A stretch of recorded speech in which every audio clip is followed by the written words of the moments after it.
YouTube channel परीक्षा सहपाठी में आप सभी का हार्दिक स्वागत है। Good evening to all of you. मैं रितु। चलिए, जो हम अपनी तैयारी करें लाइब्रेरी की उसे कंटिन्यू करते हैं, डीएसएसबी की। हाँ, एक और बात आपके लिए, जो आप कल जो संडे में आपको क्लास करवाई यूजीसी नेट में, हमने जून का पेपर किया है। यूजीसी नेट वाला लाइब्रेरी में जून का पेपर हमने किया है, तो वो जो पेपर है उस पेपर को भी आप देख लीजिए, क्योंकि कहीं ना कहीं आपको वहाँ से भी हेल्प मिल जाएगी। तो अपना जो जून वाला आपका यूजीसी नेट में जो पेपर आपको करवाए जा रहे हैं, जो क्वेश्चन करवाए जा रहे हैं, वो क्लास भी आप कीजिए, उसका भी बेनिफिट आपको देखने को मिलेगा। चलिए, अब जो आज की हम क्लास करें, क्वेश्चन अपने करने वाले हैं डेली। जब भी आपको समय मिले, टाइम मिलता है, आप तभी जो दोनों क्लास आपको मिलती है, एक आपकी डीएसएसबी की जो आपकी क्लास हो रही है, और उसके साथ साथ आपके जो यूजीसी नेट वाली क्लास है, वो दोनों क्लास आपको करनी है। चलिए, अब हम अपने फर्स्ट क्वेश्चन की ओर बढ़ेंगे। चलिए, ये हमारा क्वेश्चन फर्स्ट है। फर्स्ट क्वेश्चन अब हमारा है, एक शैक्षिक पुस्तकालय के उपयोगकर्ताओं की विभिन्न श्रेणियां हैं। क्या है? विभिन्न जो आपकी श्रेणियां हैं। ऑप्शन ए संकाय सदस्य, शोध विद्वान, छात्र और प्रशासनिक कर्म। ऑप्शन बी वैज्ञानिक, शोध विद्वान और छात्र। ऑप्शन सी वैज्ञानिक, शोध विद्वान और प्रशासनिक कर्मी। ऑप्शन डी संकाय सदस्य, छात्र, प्रशासनिक कर्मी। तो राइट आंसर क्या है आपका क्वेश्चन फर्स्ट का? राइट आंसर आपका संकाय सदस्य, शोध विद्वान, छात्र और प्रशासनिक कर्म। ऑप्शन ए क्वेश्चन फर्स्ट का ऑप्शन ए राइट आंसर है। चलिए नेक्स्ट क्वेश्चन की ओर। नेक्स्ट अब आपका क्वेश्चन है क्वेश्चन नंबर सेकंड।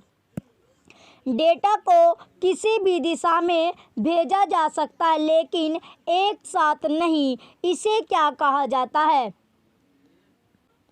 तो बताइए, इसे क्या कहा जाता है? ऑप्शन ए अब आपका पूर्ण द्वैध संचार। ऑप्शन बी एक संकेतन संचार। ऑप्शन सी अर्ध द्वैध संचार।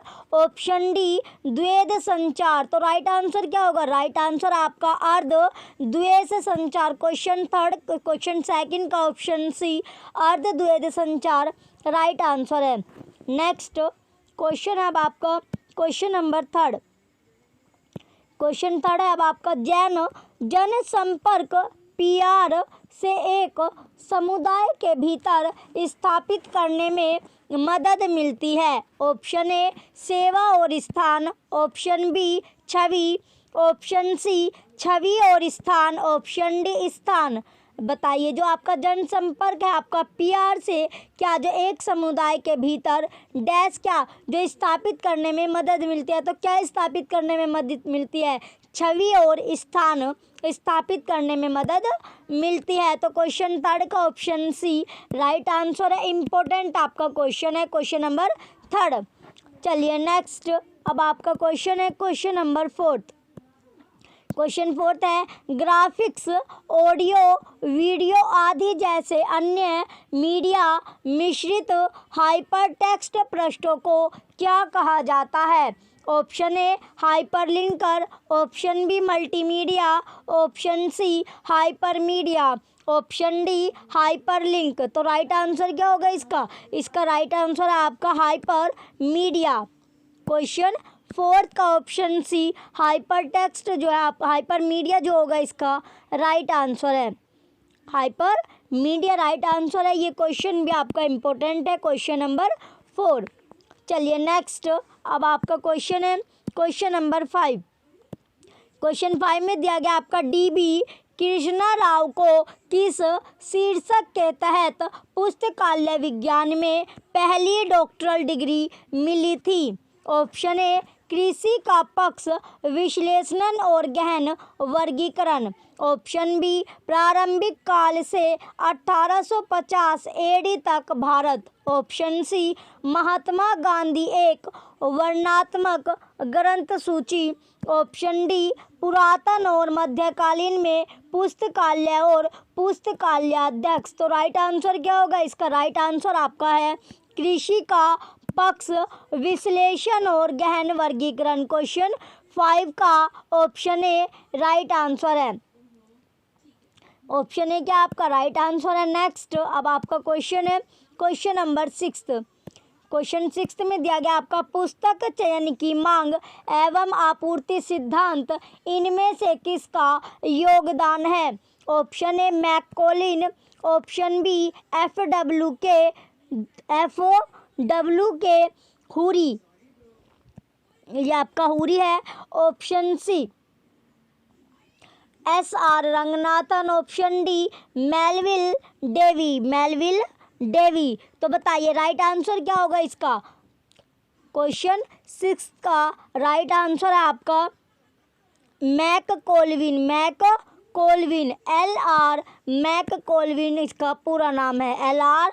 मैककॉलिन जो होगा आपका पूरा नाम है, तो मैककॉलिन। कब? एल.आर. जो मैककॉलिन है इन्होंने 1925 में 1925 में बुक सिलेक्शन की क्या की थी? अपनी डिमांड और सप्लाई थ्योरी को आगे बढ़ाया। सप्लाई थ्योरी को क्या किया था इन्होंने? अपना आगे बढ़ाया था 1925 में। क्वेश्चन 6 ये आपका इम्पोर्टेंट है। चलिए नेक्स्ट क्वेश्चन अब आपका क्वेश्चन नंबर 7। क्वेश्चन 7 है 1950 में CPM पद्धति किसने विकसित की थी? जो आपका CPM है, CPM की फुल फॉर्म क्या होता है? क्रिटिकल पाथ मेथड, जो कि आपका CPM की आपकी फुल फॉर्म होती है।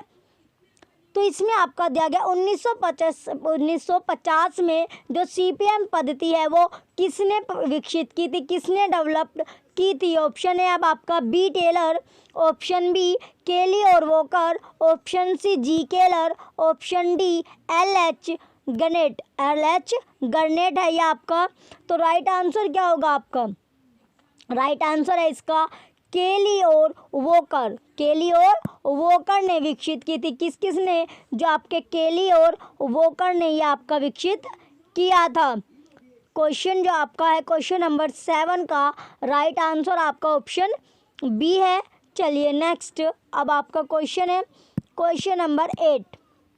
क्वेश्चन नंबर 8 है उच्च स्तर की भाषा में लिखे गए प्रोग्राम को इनमें से किसकी मदद से मशीन स्तर के निर्देश में रूपांतरित किया जा सकता है? Option A assemble, option B editor, option C linker, option D compiler.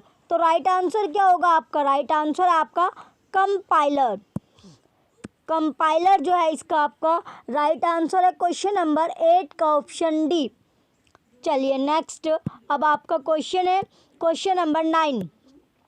Question 9 में दिया गया आपका इलेक्ट्रॉनिक ईमेल भेजने के लिए किस प्रोटोकॉल का इस्तेमाल किया जाता है? जो इलेक्ट्रॉनिक जो आपका ईमेल भेजने के लिए कौन सा वो प्रोटोकॉल है जिसका उपयोग किया जाता है? Option A simple mail transfer protocol, option B message access protocol, option C post office protocol, option D basic mail transfer protocol. तो कौन सा वो प्रोटोकॉल का इस्तेमाल किया जाता है जब हम जब ईमेल हम भेजते हैं? तो उसमें जो आपका प्रोटोकॉल जो यूज़ किया जाता है, इस्तेमाल जो किया जाता है वो आपका सिंपल मेल ट्रांसफ़र प्रोटोकॉल होता है। क्वेश्चन 9 का ऑप्शन ए राइट आंसर होगा। कई जगह आपको क्या मिलेगा? सिंपल जो आपका पूरा नेम ना देकर आपका इसमें शॉर्ट में आपको दे देते हैं SMTP। तो SMTP की जो फुल फॉर्म आपकी होती है ये होगी आपकी सिंपल मेल ट्रांसफ़र प्रोटोकॉल, ये आपको मिलेगा। तो इसका मतलब क्या? या तो आपको SMTP दे देंगे या फिर आपको सिंपल मेल ट्रांसफ़र प्रोटोकॉल आपको लिखा मिलेगा। तो दोनों क्या, या तो आपको SMTP दे दे तो इसकी जो फुल फॉर्म होती है आपकी सिंपल मेल ट्रांसफ़र प्रोटोकॉल होगी, या फिर आपको सिंपल मेल ट्रांसफ़र प्रोटोकॉल मिल जाएगा। जो कि हम इलेक्ट्रॉनिक ईमेल भेजने के लिए जो प्रोटोकॉल का यूज़ किया जाता है वो आपका SMTP है। ये क्वेश्चन भी आपका इम्पोर्टेंट है, क्वेश्चन नंबर 9। चलिए नेक्स्ट अब आपका क्वेश्चन है क्वेश्चन नंबर 10। क्वेश्चन 10 में दिया गया आपका संचार उपग्रह में इनमें से किस चीज का इस्तेमाल संकेतों के परिवर्धन और पुनः संचरण के लिए किया जाता है? ऑप्शन ए प्रेग्राही, ऑप्शन बी संचरक, ऑप्शन सी वी परिवर्धक, परिवर्धक है ये, ऑप्शन डी परिवर्धक। तो राइट आंसर क्या होगा क्वेश्चन इसका? जो राइट आंसर है आपका प्रेषग्राही, प्रेस जो आपका है प्रेषग्राही इसका राइट आंसर होगा ऑप्शन ए। ये आपका प्रेषग्राही है, प्रेस ये जो आपका बनेगा इसमें ये आपका इस तरह आपका बनेगा। तो राइट आंसर क्या आपका प्रेषग्राही। क्वेश्चन 10 का ऑप्शन ए प्रेषग्राही राइट आंसर होगा आपका। चलिए नेक्स्ट अब आपका क्वेश्चन है क्वेश्चन नंबर 11। क्वेश्चन 11 में दिया गया आपका अपने तेज गति डेटा नेटवर्क से आधुनिक विश्वविद्यालय पुस्तकालयों को संचालित करने वाले राष्ट्रीय केंद्र को क्या कहा जाता है?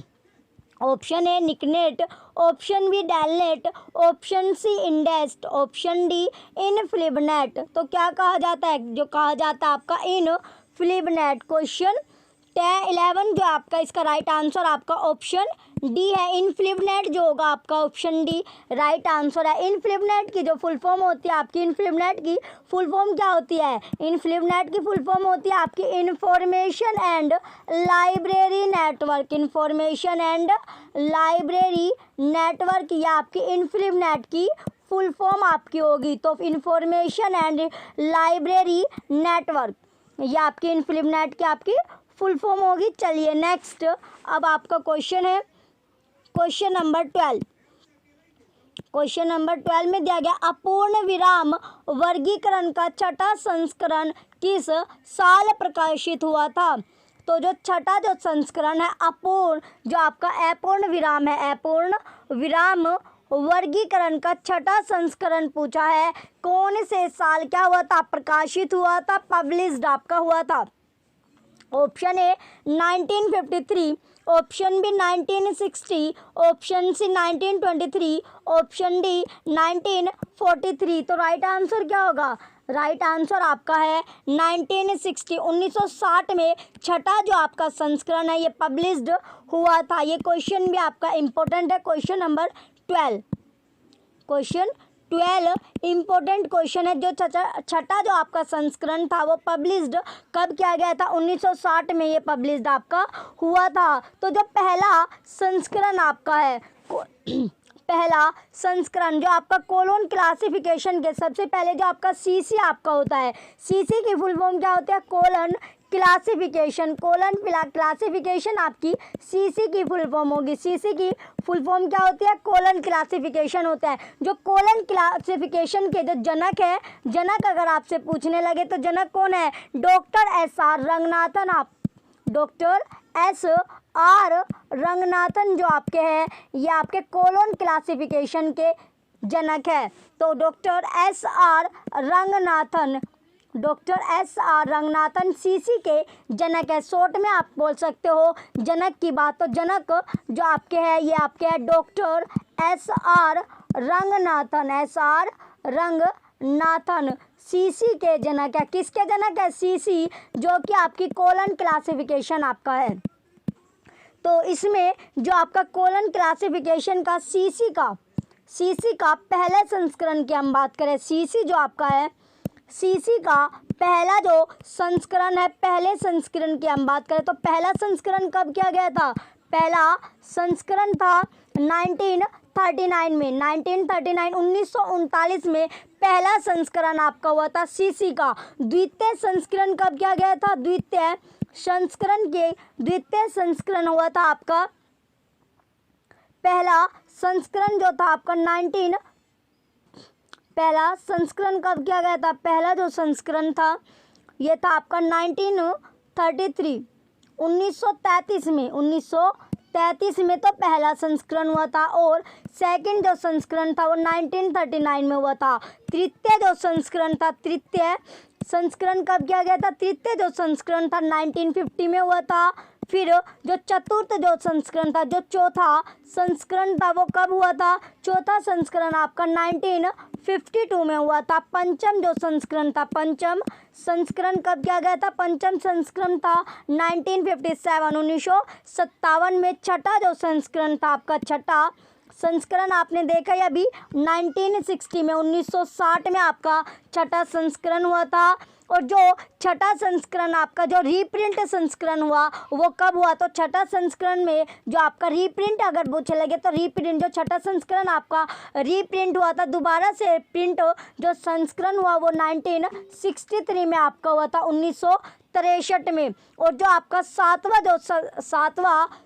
सप्तम जो आपका सातवां जो संस्करण हुआ था वो कब किया गया? सातवें संस्करण की बात करें तो सातवां संस्करण आपका 1987 में, 1987 में पब्लिश्ड आपका किया गया था।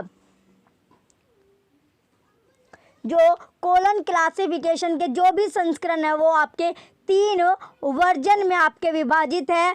जो डिवीज़न हुआ है इनका 3 वर्जन में इनका डिवीज़न आपका हुआ है। एक आपका अपरिवर्तनीय पक्षात्मक पद्धति है, रेजिडिव फेसिटिड, फिर आपका विश्लेषणात्मक है, एनालिटिको सिंथेटिक, और एक आपका मुक्त पक्ष यानी फ्री फेसिड।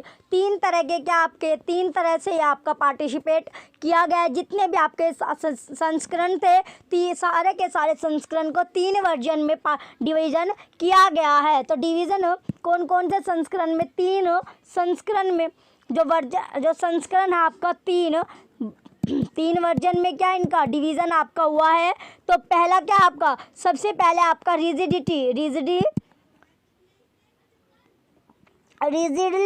फेसिटिड आपका है, फेसिटिड है 1933 से लेकर 1950, इस 1950 दूसरा आपका है एनालिटिको सिंथेटिक आपका है। तो ये कब का है? ये आपका 1950 से लेके 1963 1963। फिर आपका तीसरा जो आपका है फ्री फेसिटिड जो आपका है फ्री फेसिटिड, ये आपका जो तीसरा फेज है यानी 1963 से लेकर 1987। तो ये आपके 3 वर्जन में आपके पार्टिसिपेट आपका किया गया है। चलिए अब नेक्स्ट अब आपका क्वेश्चन है क्वेश्चन नंबर 13। क्वेश्चन नंबर 13 दिया गया आपका मार्क 21 में टैग 250 क्या इंगित करता है? तो बताइए जो मार्क आपका है मार्क 21 में टैग 250 का क्या इंगित करता है? तो 250 क्या आपका इंगित करता है? ऑप्शन ए संस्करण कथन, ऑप्शन बी श्रृंखला कथन, ये आपका श्रृंखला कथन है, ऑप्शन सी सामान्य कथन, ऑप्शन डी प्रकाशन कथन। जो आपका मार्क है, मार्क की फुल फॉर्म क्या होती है? मार्क की फुल फॉर्म होती है आपकी मशीन रीडेबल कैटलॉगिंग। जो फुल फॉर्म की बात करें तो फुल फॉर्म होती है मार्क की मशीन रीडेबल कैटालॉगिंग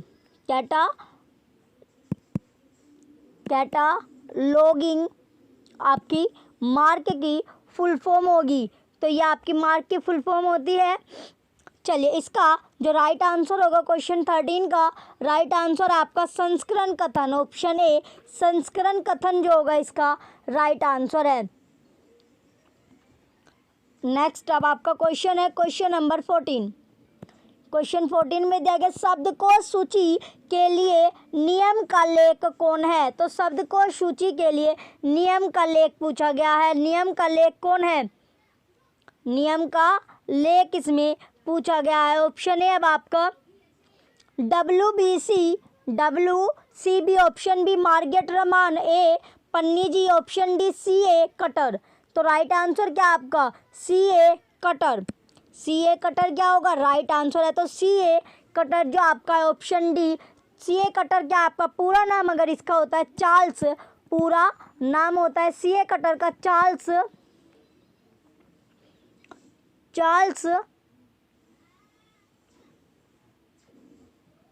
CA कटर का पूरा नाम है आपका चार्ल्स अम्मी कटर।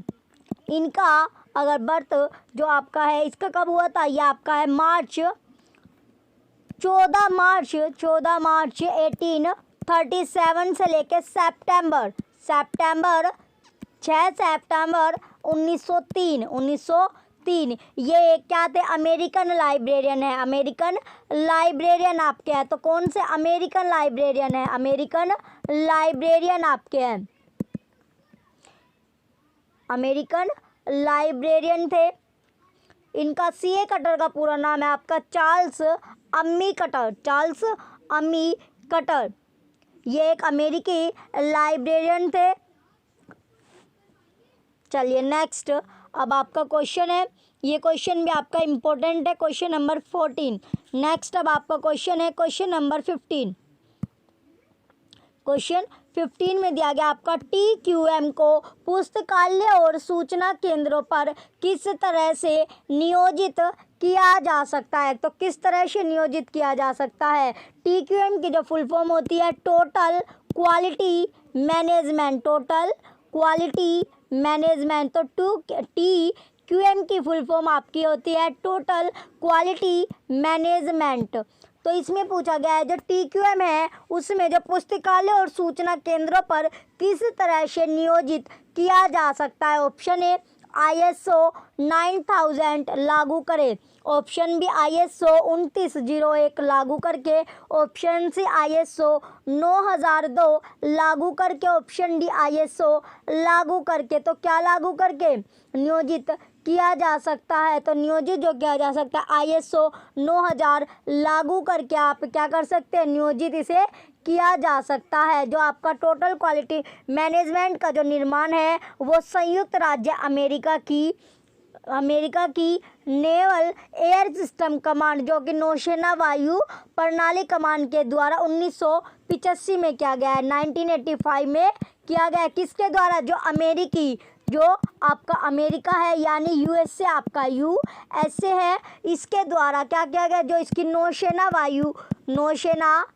वायु प्रणाली है आपकी वायु प्रणाली कमान के द्वारा क्या किया गया था, 1985 में इसका निर्माण किया गया था।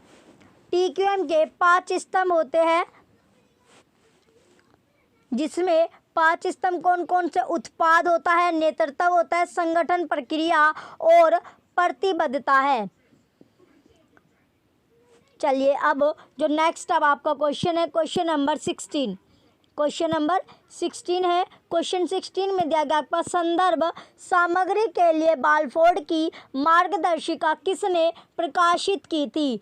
ऑप्शन ए अमेरिकी पुस्तकालय संगठन शिकागो, ऑप्शन बी पुस्तकालय संगठन प्रकाशन London, option C London, option C अब आपका learn information limited New Jersey, option D RR Walker London. तो राइट आंसर क्या होगा इसका, राइट आंसर आपका है पुस्तकालय संगठन प्रकाशन लंदन। क्वेश्चन 16 का ऑप्शन बी राइट आंसर है आपका। तो जो आपका क्वेश्चन 16 का राइट आंसर ऑप्शन बी है। एल्बर्ट जॉन वालफोर्ड का जन्म, जो आपके एल्बर्ट जॉन वालफोर्ड आपके थे, वालफोर्ड, इनकी जो बर्थ डेट है वो कब की है, 3 अगस्त 1960, 3 अगस्त 1960 में इनका जन्म हुआ था। कहाँ पर, बर्मेंट्स, जो आपकी लंदन में आपका बर्मोंड से, जो कि कहाँ पर आपका लंदन में आपका है, लंदन यूनाइटेड किंगडम में इनका जन्म हुआ था। इनकी एक पुस्तक थी कौन सी, guide to reference material, guide to reference material इनकी एक बुक थी। 1980 में क्या किया गया था, पुस्तकालय संगठन प्रकाशन, जो कि लंदन के द्वारा प्रकाशित की गई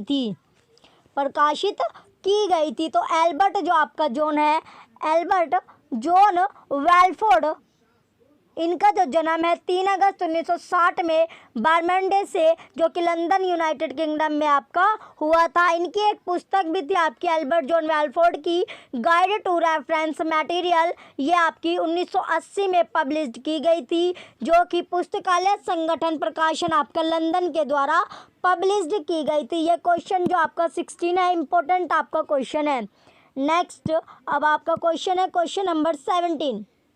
क्वेश्चन 17 में पूछा गया संक्षिप्त नाम पोर्ट स्कोर किसने दिया है। यह आपका पोर्ट, यह आपका बी है, ई की जगह क्या आपका स्कोर वो किसने दिया था। Option A Luther Gulick, option B Peter Drucker, Peter Drucker है ये आपका, ऑप्शन सी जो ब्राइसन, ब्राइसन है, ऑप्शन डी एफ.डब्ल्यू. टेलर। तो किसने दिया था, जो संक्षिप्त आपका नाम है, जो पोर्ट स्कोप है, इसका एक एक वर्ड का आपका नाम होता है। तो पी से क्या बनता है आपका, पी से आपका बनेगा पी से क्या आपका, पी से होगा प्लानिंग, पी से होता है आपका प्लानिंग, प्लानिंग यानी कि योजना। पी से क्या होगा आपका, प्लानिंग होगा, योजना। फिर आपका पी के बाद आपका ओ है, ओ से क्या बनेगा, ओ से बनता है ऑर्गेनाइजिंग, ओ से क्या बनता है ऑर्गेनाइजिंग, ऑर्गेनाइजिंग यानी आयोजन। ऑर्गेनाइजिंग क्या होता है आपका, आयोजन होगा। फिर आपका एस से होता है, एस से होगा स्टाफिंग, एस से क्या बनेगा आपका, स्टाफिंग आपका होगा। स्टाफिंग क्या होता है, स्टाफिंग को स्टाफिंग या आप बोलोगे, स्टाफिंग को स्टाफिंग ही बोले जाएगा।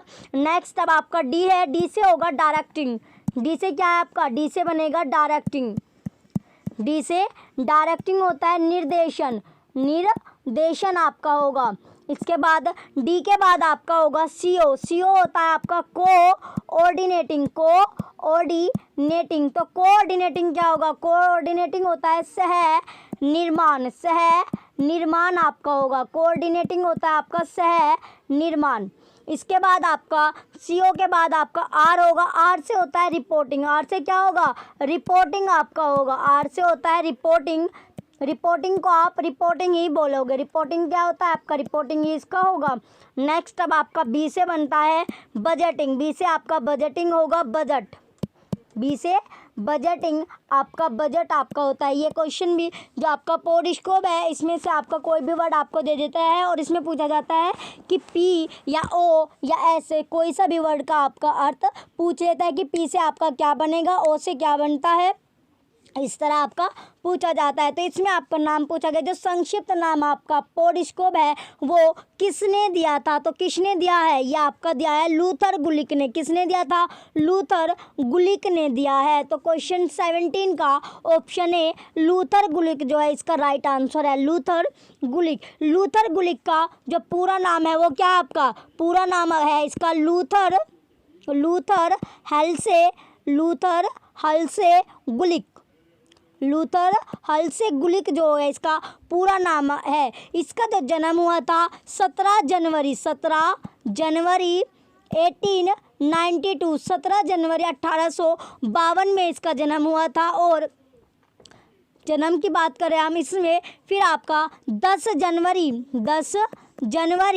1993 तक क्या था ये रहे। और 1937 में इन्होंने पोर्टस्कोप को क्या दिया, परिशुद्ध आपका बनाया था। तो 1900 कब, अगर जो पोर्टस्कोप को क्या बनाया गया, जो परिशुद्ध इसका बनाया गया, ये 1937 में दिया था। 1937 में इसने जो संक्षिप्त जो नाम दिया गया था वो 1937 में आपका दिया गया था, जो आपका चलिए अब 1937 में इनका जो बर्थ डेट है, यानी इनका बर्थ डेट का आप कब तक है, 17 जनवरी 1892 में इनका बर्थ हुआ था। इसके बाद 10 जनवरी 1993 तक इनका रहा। तो 17 से लेकर यानी 1892 से लेकर 1993 तक, और 1937 में इन्होंने पोर्टस्कोप को क्या संक्षिप्त नाम आप दिया था। तो ये संक्षिप्त जो नाम आपका पोर्टस्कोप है ये लूथर हल्से गुलिक ने दिया था, कब, 1937 में। तो क्वेश्चन 17 का ऑप्शन ए लूथर गुलिक जो होगा इसका राइट आंसर है। चलिए नेक्स्ट अब आपका क्वेश्चन है क्वेश्चन नंबर 18। क्वेश्चन नंबर 18 है, यदि किसी पुस्तक के लेखक का ना पता हो तो ऐसे कार्य को क्या कहा जाता है? अगर कोई बुक है उसका जो लेखक का आपको पता नहीं है तो ऐसे जो कार्य होते हैं उसे क्या कहा जाता है? ऑप्शन ए कूटनाम, ऑप्शन बी काल्पनिक लेखक, ऑप्शन सी लेखक, ऑप्शन डी गुमनाम। तो जो भी कोई भी पुस्तक है अगर उसके लेखक का ऑथर का ही नहीं पता है तो उसे क्या कहा जाता है? गुमनाम। ऑब्वियसली गुमनाम उसे कहा जाता है। क्या कहा जाएगा? गुमनाम कहा जाएगा। तो क्वेश्चन 18 का ऑप्शन डी गुमनाम जो होगा इसका राइट आंसर है।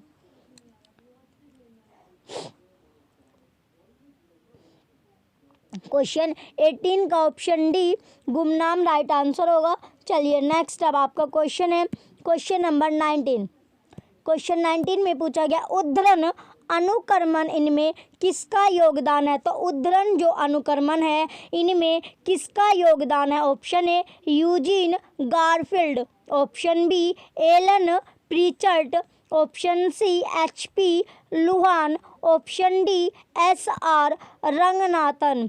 तो राइट आंसर क्या होगा? इसका जो राइट आंसर है आपका यूजीन गारफील्ड। क्वेश्चन 19 का ऑप्शन है यूजीन जो गारफील्ड है इसका राइट आंसर है यूजीन। इसका कंप्लीट जो पूरा नाम है आपका यूजीन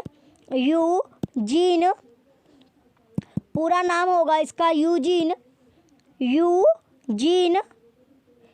एली गारफील्ड इसका पूरा नाम है। गारफील्ड जो होगा इसका पूरा नाम आपका है। इसका जो जन्म हुआ 16 सितंबर 1925 में इसका जन्म हुआ था और 26 फरवरी 2017 तक रहा। तो ये 16 सितंबर 1925 में इनका जन्म हुआ था और 26 फरवरी 2017 तक रहा। तो इसका जो आपका क्वेश्चन 19 का जो आपका उद्धरण अनुक्रमण जो है किसका योगदान रहा था? यूजीन अली गारफील्ड का योगदान रहा था। चलिए नेक्स्ट अब आपका क्वेश्चन है क्वेश्चन नंबर 20। क्वेश्चन नंबर 20 में दिया गया भारतीय विज्ञान सार कौन प्रकाशित करता है? जो भारतीय विज्ञान सार है वो कौन प्रकाशित करता है? Option A RRLF, option B SENDOC, option C DESIDOC, option D NISCAIR. तो जो RRLF है ये आपका होता है Raja Ram Mohan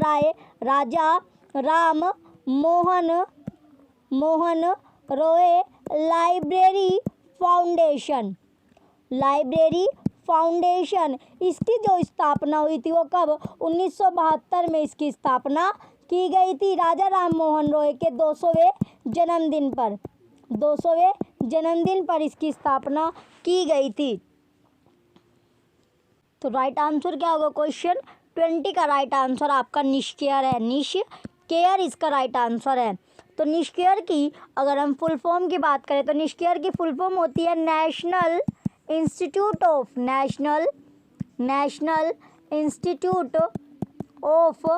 science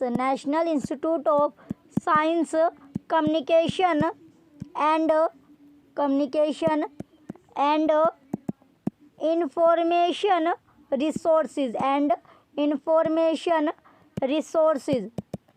information resources जो होगा इसका पूरा नाम है। तो national institute of science communication and information resources. तो ये आपका 30 सितंबर 30 सितंबर 2002 को निष्कॉम आपका हो गया। तो निष्कॉम जो आपका national institute of science communication और इंसडोक दोनों का आपका क्या हुआ था? विलय हुआ था। इसके बाद क्या आपका निष्केयर आपका बना था। निष्केयर इसका बना था। तो किसको ऐड करके विलय जो इसमें हुआ था? एक तो आपका निष्कॉम और इंसडोक। निष्कॉम और इंसडोक दोनों का क्या हुआ था? विलय हुआ था। उसके बाद क्या ये आपका निष्केयर बना था। क्वेश्चन 20 का ऑप्शन डी जो है आपका राइट आंसर है। चलिए आपको क्लास कैसी लग रही है कमेंट करके ज़रूर बताइएगा। क्लास आपको अच्छी लग रही है तो वीडियो को लाइक कीजिएगा, कमेंट कीजिए और वीडियो को ज़्यादा से ज़्यादा आप शेयर कीजिए। Thank you.